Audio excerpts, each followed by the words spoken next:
요즘 그 인터넷을 뜨겁게 달구는 기사들이 있습니다. 혹시 뭔 줄 아십니까? 평창 올림픽의 의성 마늘 자매들 컬링 영미 오늘 이렇게 좀 지고 있는 것 같은데 결과 어떻게 되는지 모르겠네요.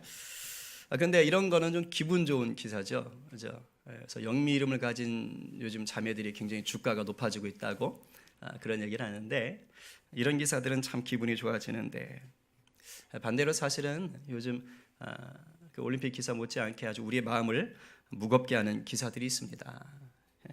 그게 바로 각계각층에서 터져 나오고 있는 미투 운동이죠. 들어보셨죠? 법조계, 교육계, 연극계, 문학계, 연예계, 심지어 종교계 할 것 없이 아주 그동안 이렇게 숨겨져 있던 성추행 또 성폭력 사건들이 막 SNS를 통해서 막 폭로되고 있어요. 마구 폭로되고 있습니다. 근데 일반 대중들은 전혀 예상하지 못했던 소위 유명 인사들이 이 사건의 가해자가 되어 있는 것이죠. 그래서 아니 어떻게 저 사람이 저럴 수가 있을까, 이제 우리가 다 놀라고 있습니다. 여러분들은 이 사건을 보면서 무엇을 깨닫습니까? 저는 그걸 깨달았어요. 죄는 반드시 드러나는구나. 그리고 심판을 받게 되어 있구나. 제가 요즘 보면서 정말 그걸 확 느끼고 있어요. 그런 점에서 최근에 일어나는 이 미투 사건은 우리가 몇 주 동안 보고 있는 이 아담과 하와의 범죄 사건을 이해하는데 아주 섬뜩할 정도로 도움이 되는 예화가 됩니다. 아담과 하와가 선악과를 따먹고 나서 했던 행동이 뭐였습니까? 무화과 나무 잎으로 몸을 가리고 나무 뒤로 숨었죠. 죄를 숨겨보려고 했던 거예요. 수치를 가려보려고 했습니다. 그러나 하나님 앞에서 다 드러났죠. 지금 미투 사건의 가해자들 역시 그랬던 거죠. 지금까지 잘 숨겨왔습니다. 자기들만의 무화과 나무잎 옷을 만들어서 아주 잘 가렸어요. 그렇게 영원히 가려질 거라고 그들은 생각했을 겁니다. 그런데 예상치도 못했던 상황 속에서 아주 본물 터지듯이 다 지금 드러나고 있어요. 그동안 승승장구했던 삶에 아주 한순간에 벼락이 친 겁니다. 나락으로 떨어지고 있습니다. 그 사람들이 그동안 누렸던 사람들의 칭찬과 명예가 와르르 무너져 버렸어요. 영원할 것 같았던 성공과 부유함도 아주 급제동이 걸렸습니다. 이게 기독교 용어로 말하면 뭡니까? 심판을 받는 거예요. 심판받는 겁니다. 우리는 종종 이런 얘기를 하지요. 왜 죄인이 승승장구하는가? 왜 죄인의 삶이 갈수록 형통하는가? 왜 죄인에게 피해를 본 사람들만 더 비참해져야 되는가? 그러나 성경 곳곳에서는 분명하게 증언하고 선포하고 있습니다. 하나님께서는 죄인들을 반드시 심판하신다. 하나님께서는 불쌍한 자들을 도와주신다. 하나님께서는 고통받는 의인을 반드시 구원하신다. 실제로 그 사건은 지금 이렇게 드러나고 있죠. 맞습니다. 단지 하나님이 죄인을 심판하시는 때와 그 형태가 내 생각, 내 기준과 다를 뿐이에요. 그래서 우리는 왜 하나님이 죄인을 가만두시지? 라고 생각할 뿐이에요. 왜? 나랑 하나님의 생각이 다르거든요. 그러나 하나님은 반드시 죄를 들춰내시고 심판받게 하십니다. 왜냐? 공의의 하나님이시기 때문입니다. 하나님의 본성은 죄를 방임하거나 방치하실 수가 없는 분이에요. 오늘 우리가 보고 있는 이 본문도 바로 그 하나님의 성품이 잘 드러나고 있는 사건이지요. 그렇게 보시기에 심히 좋았다라는 창조의 세계에 죄가 들어왔습니다. 그러자 하나님은 공의로우시기 때문에 그것을 그냥 둘 수가 없었고 심판을 행하십니다. 그 죄가 뭡니까? 따먹지 말라는 선악과를 뱀의 유혹에 넘어가서 아담과 하와가 먹게 되지요. 이 불순종의 죄를 범함으로 뱀과 아담과 하와는 심판을 지금 받는 겁니다. 근데 오늘 본문이 참 재미있습니다. 하나님의 심판 속에 차별이 있어요. 하나님이 지금 차별되고 하십니다. 심판을 행하시는데 이게 수위가 서로 달라요. 죄를 지었는데 다 똑같이 심판을 당하지 않습니다. 하나님께서 뱀에게 내린 심판과 사람에게 내린 심판이 달라요. 우리 지난주 본문이었던 9절부터 13절 볼 때 어떤 장면을 봤습니까? 하나님께서 아담과 하와에게 질문을 했었죠. 왜 죄를 지었어? 어쩌다 그런 거니? 라고 물어봅니다. 그런데 오늘 14절, 15절을 보면 뱀에겐 이런 질문을 하지 않으십니다. 바로 판결이에요. 그냥 바로 심판을 때리십니다.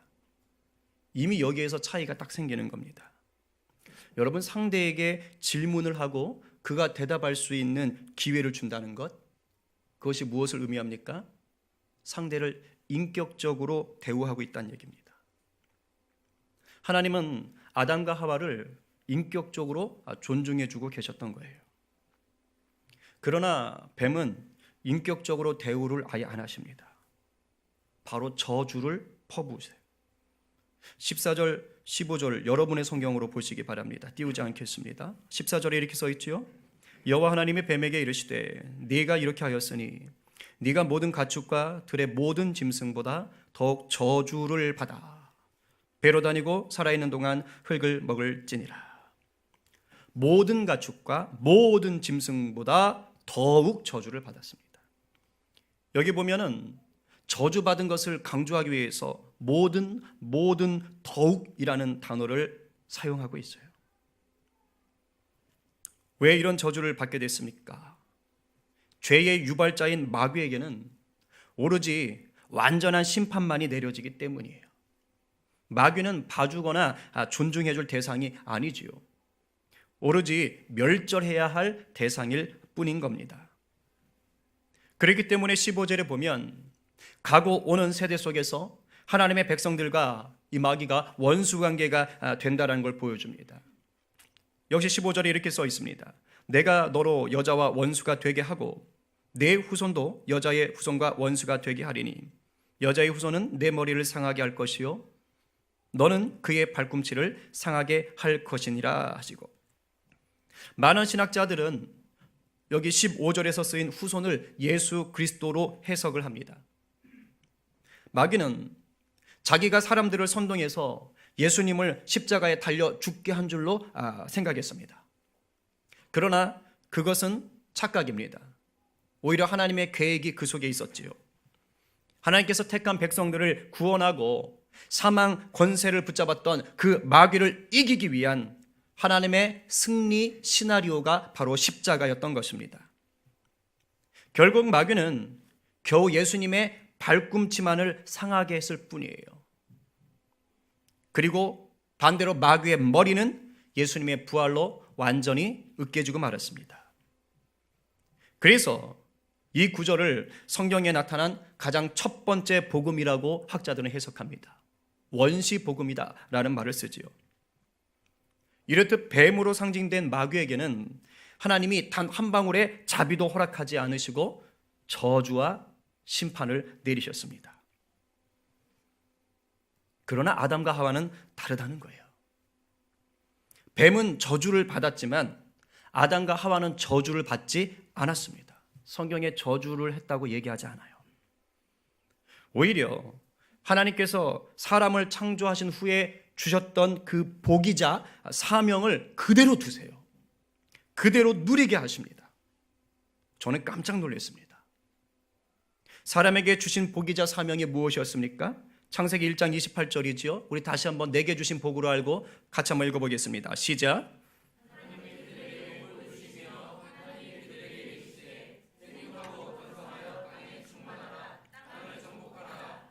물고기와 하늘의 새와 땅에 움직이는 모든 생물을 다스리라 하시니라. 아멘. 이게 인간을 창조한 후에 주신 하나님의 복이자 사명입니다. 하나님은 이것을 그대로 두시고 인간을 어떻게 심판하셨느냐? 이 복 위에다가 고통을 더하신 거예요. 달리 말하면 진노 중에도 긍휼을 베푸신 겁니다. 아멘. 진노를 베푸시되 긍휼을 놓지 않으셨던 거예요. 이게 결정적 차이입니다. 왜 이렇게 하셨습니까? 그것은 사람은 하나님의 형상으로 창조되고 하나님의 생기로 살게 되었기 때문입니다. 그래서 인간을 향해서는 하나님께서 공의를 베푸시는 동시에 무엇을 같이 베푸십니까? 사랑을 같이 베푸시는 겁니다. 마치 부모가 큰 잘못을 저지른 자녀를 이 회초리를 들고 호되게 혼을 내는 경우가 있죠. 저도 저희 아들에게 매를 댄 적이 있습니다. 눈물을 쏙 뽑아 놓을 정도로 엄하게 혼낸 적이 있는데, 그랬다고 저희 아들을 호적에서 지우지는 않았습니다. 호적에서 파지 않았어요. 하나님이 아담과 하와에게 회초리를 드셨지만 주신 복을 거두지는 않았다는 겁니다. 그래서 하나님의 이 진노 중에 사랑을 보여주는 대표적인 사건이 오늘 본문에 나오는데, 그게 바로 뭐냐? 가죽옷을 지어 입혀주시는 거예요. 21절 말씀 참 감동적이지요? 여러분, 성경에 이렇게 써 있습니다. 여호와 하나님이 아담과 그의 아내를 위하여 가죽옷을 지어 입히시니라. 여러분, 범죄한 아담과 하와가 할 수 있었던 것은 고작 무화과 나무 잎으로 치마를 해 입는 거였습니다. 그런데 그런다고 해서 자기의 죄를 보호할 수 있었을까요? 숨길 수 있었습니까? 아니요, 안 됐어요. 임시방편이었고 그저 자기의 부끄러움에서 도망가는 정도입니다. 그 옷이 자신들을 보호해 주지 못했어요. 그러나 하나님이 만들어 주신 가죽옷은 그들을 보호해 주는 옷입니다. 그들을 덮어주는 옷이었습니다. 무화과 나뭇잎은 금방 시들어 버립니다. 잠깐 가릴 수 있을 뿐이에요. 그러나 가죽옷은 시들지 않습니다. 무화과 나뭇잎으로 가릴 수 없었던 그 수치를 하나님이 가죽옷을 만드셔서 친히 가려주신 거예요. 우리를 버리지 않겠다는 하나님의 의지가 바로 가죽옷이었습니다. 그럼 구체적으로 진노 중에도 긍휼을 베푸시는 이 하나님의 사랑이 본문에 어떻게 드러납니까? 먼저 여자를 보겠습니다. 우리 16절 말씀 여러분 성경 보면서 한번 같이 읽어볼까요? 우리 자매들만 읽어보겠습니다. 여자들만. 우리 16절 말씀 또 여자에게 시작.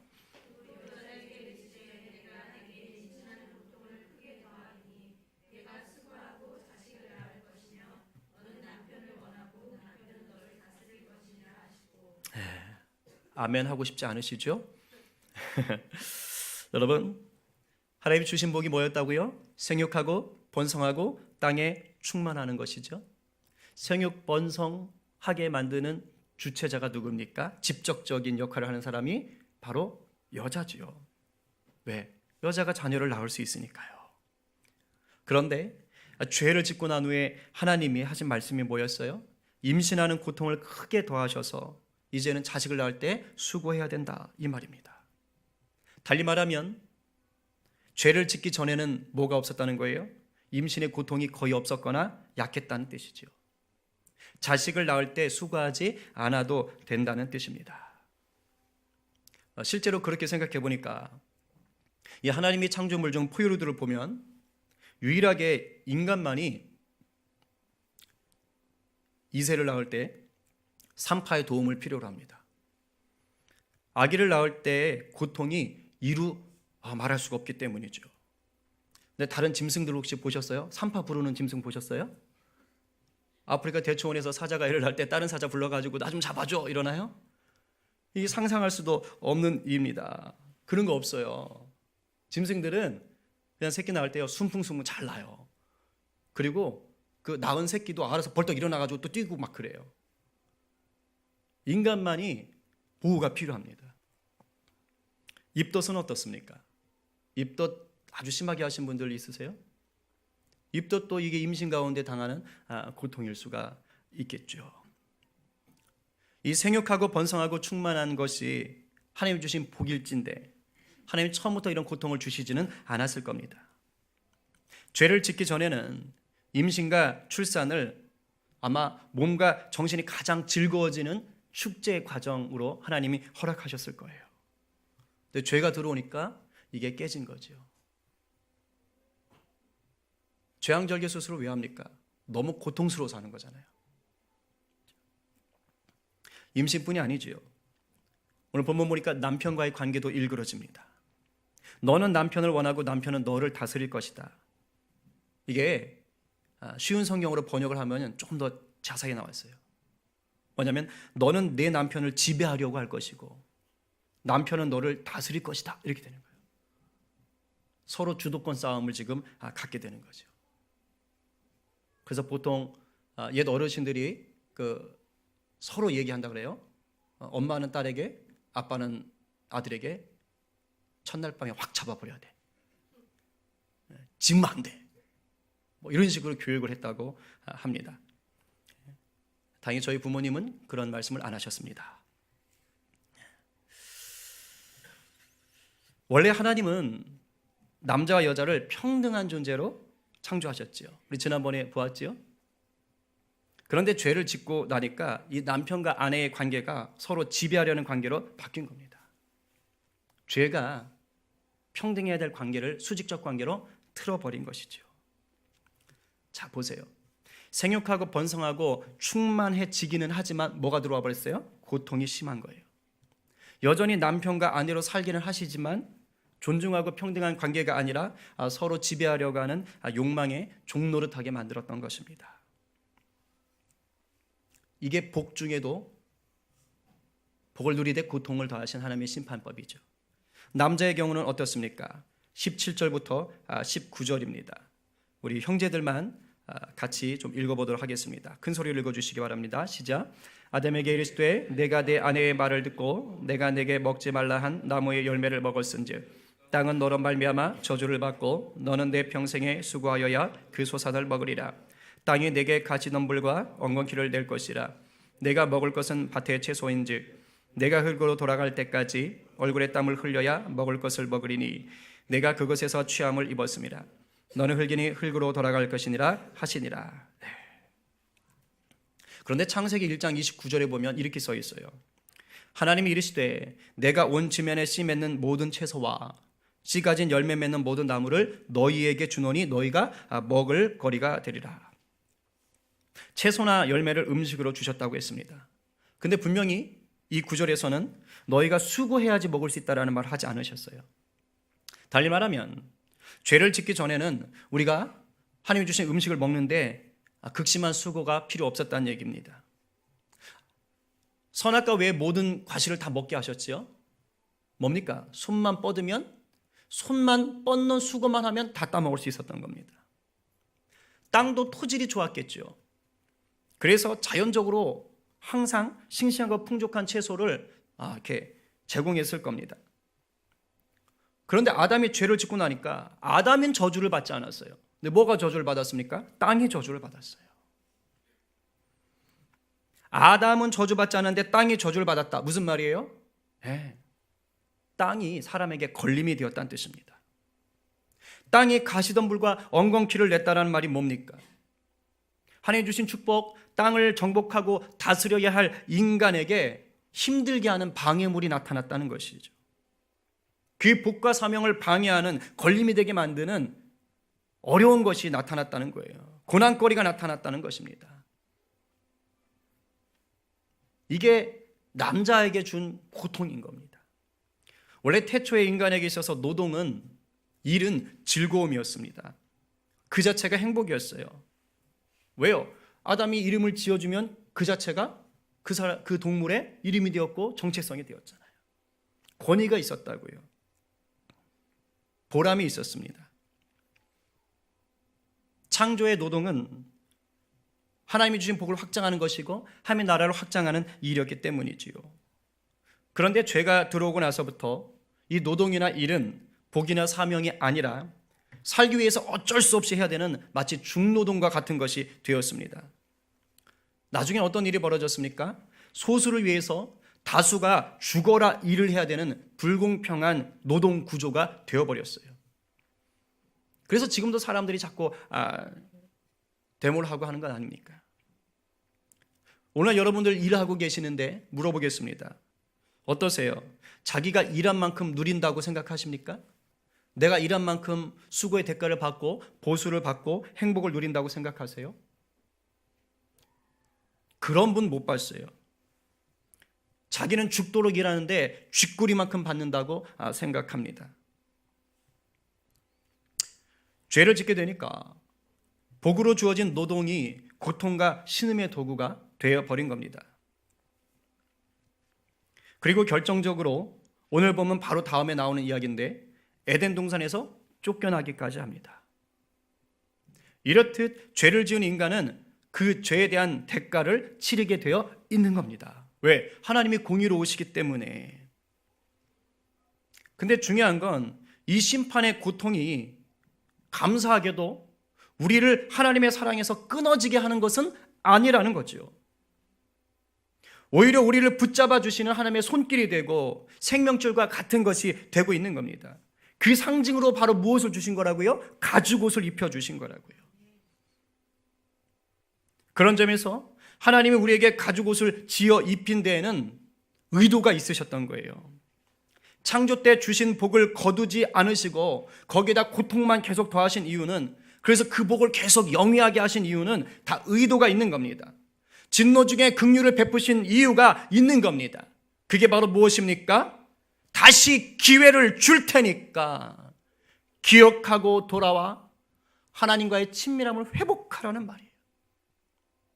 기여와 기억, 회복. 이 의도가 하나님에겐 있었던 겁니다.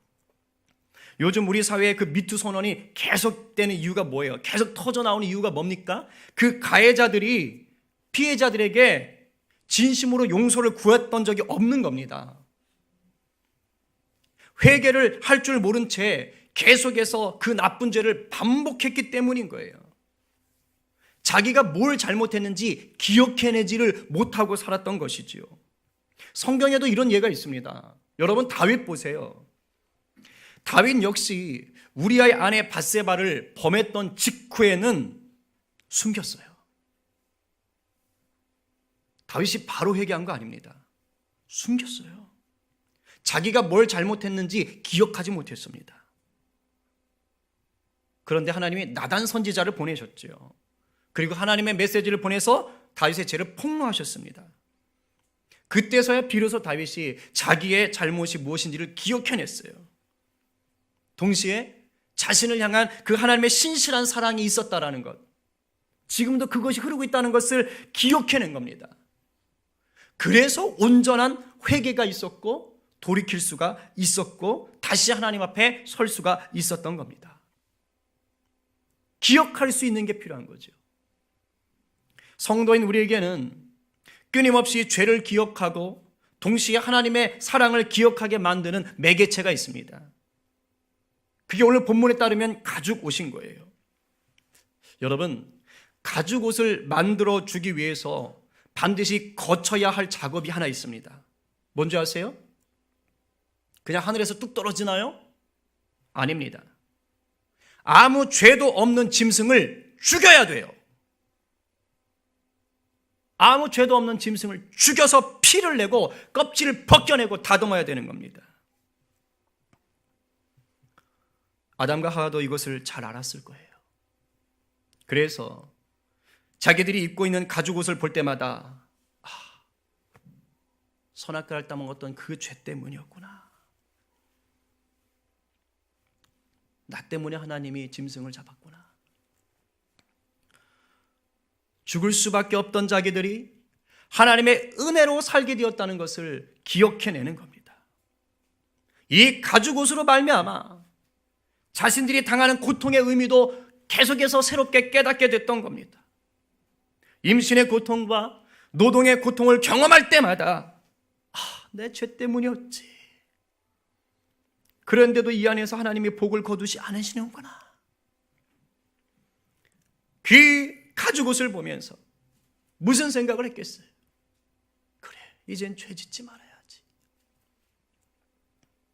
학자들 중에는 이 가죽옷이 십자가에서 우리를 대신해 죽으셨던 예수 그리스도를 상징한다고 말합니다.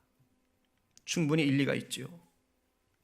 죄 지은 아담과 하와 때문에 죄 없는 짐승을 죽여 그 가죽으로 옷을 해 입혔듯이 죄 지은 우리를 구원하시기 위해서 죄 없으신 독생자 예수님이 나무에 달리신 거예요. 이 은혜로운 사건이 있었기 때문에 지금 성도된 우리가 그리스도로 옷 입을 수 있는 겁니다. 예수 그리스도의 십자가 죽음으로 우리에게는 다시 영생을 누릴 수 있는 기회가 주어진 거예요. 첫사람 아담의 죄로 인해 단절되었던 하나님과의 관계가 마지막 아담이신 예수님을 통해서 다시 회복된 겁니다. 그런데 문제는 뭡니까? 예수님이 회복해 주신 이 하나님과의 친밀함의 기회를 우리가 이 땅에서 제대로 누리지 못한다는 겁니다. 예수님의 보혈을 통해서 주신 이 놀라운 기회를 우리가 자꾸 거부하고 있다는 거예요. 하나님의 자녀로 회복이 되었는데도 불구하고 여전히 죄의 유혹에 넘어가고 회개하지 않고 산다는 것입니다. 여러분, 우리는 이미 그리스도로 옷 입혀진 자들입니다. 가죽옷을 입고 있다고요. 하나님이 가죽옷을 지어주신 자들임을 날마다 기억하셔야지만이 성도다운 삶을 누리고 세상을 바꾸실 수가 있습니다. 사랑하는 여러분, 부탁드립니다. 육신의 정욕, 안목의 정욕, 이생의 자랑이 우리를 유혹할 때마다 이 영적인 가죽옷인 주님의 십자가를 기억하시고 이겨내시기를 바랍니다. 진노 중에라도 긍휼을 베풀고 계시는 하나님의 마음을 기억하시면서 기회 주셨을 때 거룩한 열매를 맺으시기 바랍니다. 이것이 우리에게 허락하신 또 부탁하신 구원받은 성도의 마땅한 삶인 줄로 믿습니다. 우리 다 함께 로마서 13장 14절 말씀 하나님의 음성으로 선포하고 우리 찬양하고 기도하겠습니다. 시작. 오직 주 예수 그리스도로 옷 입고 정욕을 위하여 육신의 일을 도모하지 말라. 한 번 더 읽겠습니다. 시작. 오직 주 예수 그리스도로 옷 입고 정욕을 위하여 육신의 일을 도모하지 말라. 아멘. 우리 시간 찬양하고